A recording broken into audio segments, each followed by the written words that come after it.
Okay, let's unpack this. Every small business owner today has that dream, right? Oh, yeah. The dream of going viral, that moment your brand just seems to explode online. Spontaneously, almost. Exactly. But not just racking up likes. We're talking about driving actual sales, pulling in uh, a wave of genuinely loyal customers. It's really about engineering that explosive growth. It does feel a bit like magic when you see it happen. But, well, the source material we're diving into today, this article, mapping out a blueprint for viral success, it suggests it's much less random, more like intentional science mixed with some creative flair. Right.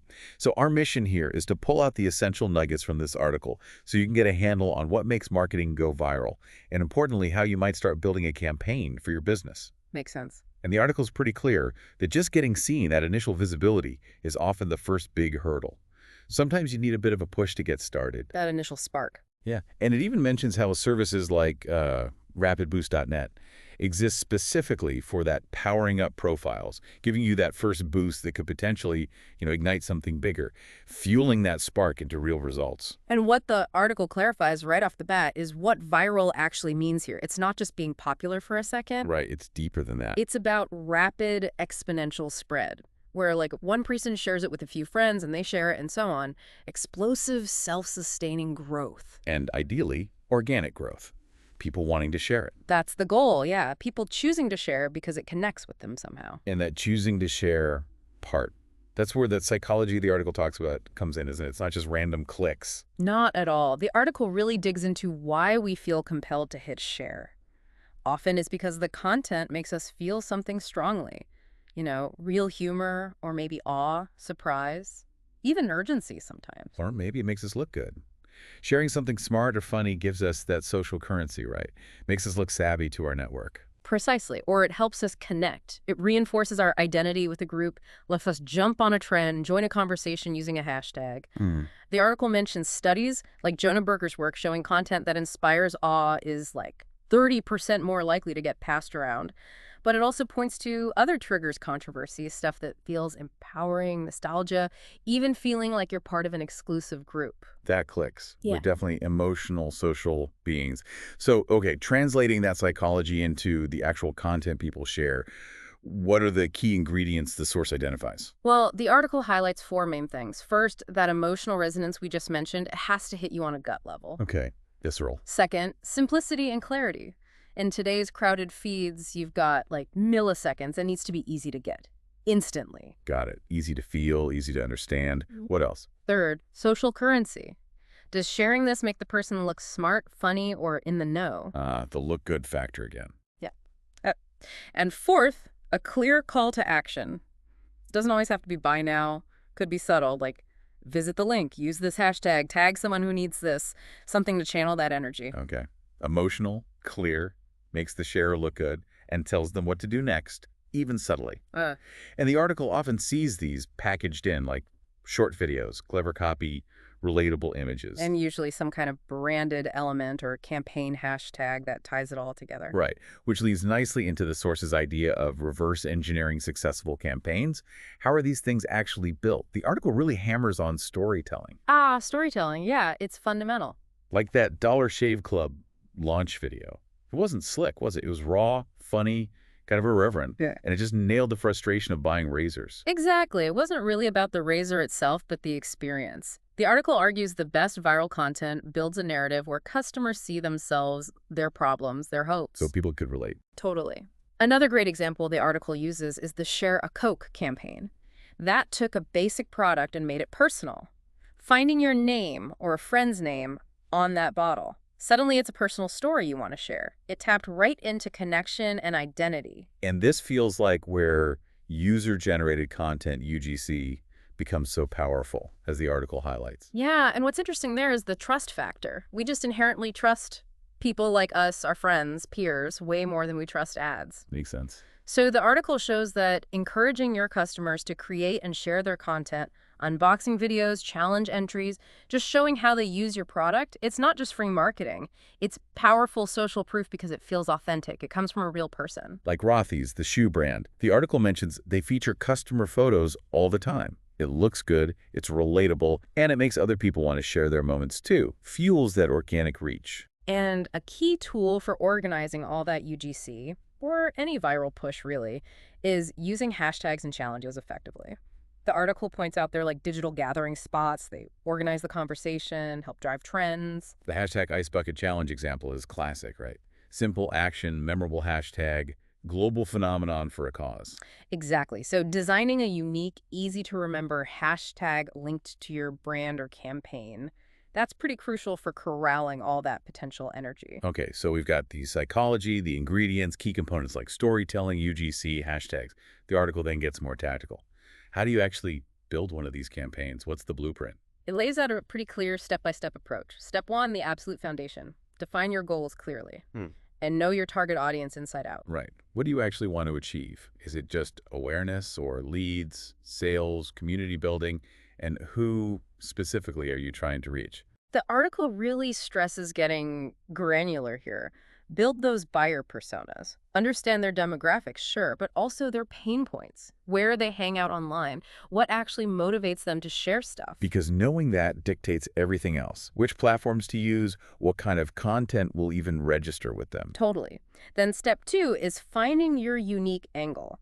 What can your business say or do in your niche that feels fresh? Maybe tap into a trend, a cultural moment, even a little bit of controversy if it fits. Finding that unexpected hook, the article's example of Blendtec's Will It Blend is just perfect here. Oh, yeah. Taking, let's face it, pretty boring product category blenders and doing something outrageous, trying to blend iPhones, golf balls. It was genius. And it worked incredibly well. Millions of views and reportedly a huge jump in sales, like 700%. Yeah. They found a totally unique, entertaining way to show off the product's power just by being wildly unexpected. Okay, so know your audience, find your unique angle, step 3 in the blueprint. Crafting the content itself. The article's pretty firm. You gotta invest in making something people want to share. Think short-form video that's huge right now, but also memes, GIFs, maybe infographics, interactive stuff. Depends on your audience and platform. And the article emphasizes combining really bold scroll-stopping visuals with sharp, clear copy, letting your brand personality come through, maybe using catchy audio. Definitely. Then step 4 is making sharing completely frictionless. The easier it is for someone to pass it on, the further it can potentially go. So obvious things like share buttons on everything. Yes, but also actively seeding the content, getting it in front of the right people initially. And the article notes that seeding isn't just about huge influencers anymore, right? Micro-influencers could be really effective. Absolutely. Those smaller accounts often have super engaged audiences. They can build authentic momentum. And importantly, the article says, explicitly ask people to participate. Use the hashtag, tag friends, submit their version, guide the interaction. Don't just hope they figure it out. Exactly. And the 5th step is timing. Writing trends, launching when people are actually paying attention. So keeping an eye on holidays, news, pop culture, trending topics, launching when the conversation is already kind of leaning your way can give you a real leg up. For sure. And the article then illustrates all this with some great small business case studies. Shows it's not just for the big guys. Like BarkBox and their Chewy Vuitton dog toy. That was brilliant. Wasn't it? Blending humor, that pop culture parody. It created a product that was just inherently shareable. People wanted to show it off. Led to thousands of hashtag Chewy Vuitton posts from customers. Great example of humor, relevance, and getting fans to showcase the product. Yeah, and another one is Genus Splendid Ice Creams. During the pandemic lockdowns, they started hashtag Genus Pen Party online. It wasn't really a hard sell. It was about community. Encouraging fans to share pics of themselves enjoying ice cream at home. Simple idea, but effective. The article mentions it drove a, 20% spike in their online orders? Shows the power of tapping into your existing fans for participation. It really does. And the 3rd case study was Movement Watches. They use a micro-influencer strategy on Instagram really effectively. Right. Targeting influencers with smaller followings, under 10K. Yeah, they sent them watches. And these influencers created really authentic-looking, aspirational content, showing the watches in cool, everyday settings. And that created this kind of avalanche of posts that felt more genuine than typical ads. Proving smaller voices can build real momentum with the right story. Definitely. Now, while the potential is obviously huge, the article is also realistic about the pitfalls.